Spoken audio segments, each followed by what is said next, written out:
చూడండి ఎంత ఆనందంగా ఉంది జీవితం. చాలా మంది అనుకుంటారు ఈ జీవితం ఎప్పుడు కూడాను ఇలానే ఉండిపోతుంది అనుకుంటారండి.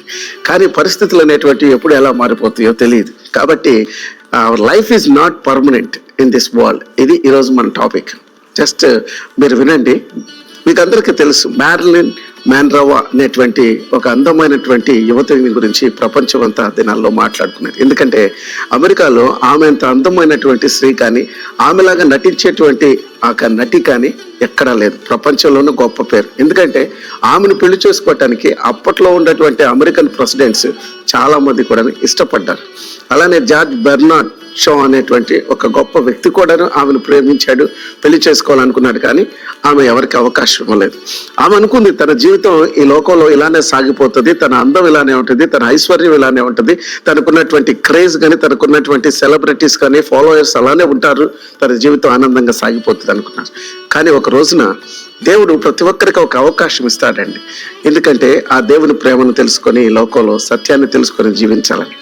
మరి ప్రపంచ ప్రఖ్యాతిగాంచినటువంటి బిల్లీ గ్రహం అనేటువంటి సువార్థికుడు ఆమెను కలిసి, అమ్మా నీ అందం శాశ్వతం కాదు, యేసుక్రీస్తుని నీ జీవితంలోనికి ఆహ్వానించు, ఈ జీవితం శాశ్వతం కాదు, నీ జీవితం ఇంకా ఆనందంగా ఉంటుందని చెప్తే, నీ యేసు ప్రభుని గురించి వినటానికి నాకు టైం లేదు, మరొకసారి చూద్దామని చెప్పి ఆ చిన్న వయసులో ఉన్నటువంటి యువతి మరి బిల్లీ గ్రహం అనేటువంటి గొప్ప సేవకుడికి ఒక తలబిరుసు సమాధానం చెప్పింది. సరే, ఇది నేను కట్ చేస్తాను.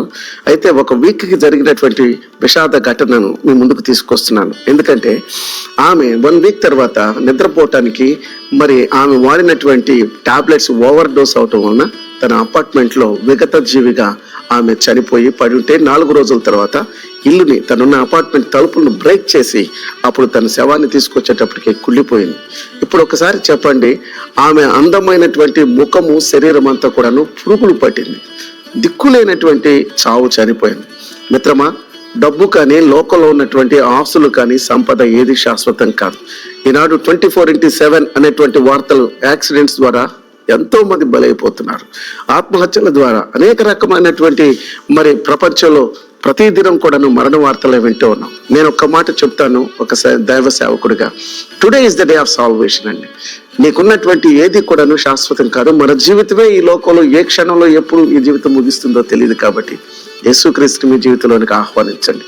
ఉంటే ఈ లోకంలో ఆనందంగా బ్రతుకుతాం, లేకపోతే పై లోకంలో యేసుతో ఆనందంగా జీవిస్తాం.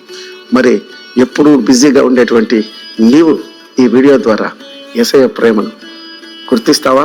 యేసయ్యను నీ రక్షకుడిగా అంగీకరిస్తావా? అలా అయితే ఆ నిర్ణయం ఇప్పుడే తీసుకో.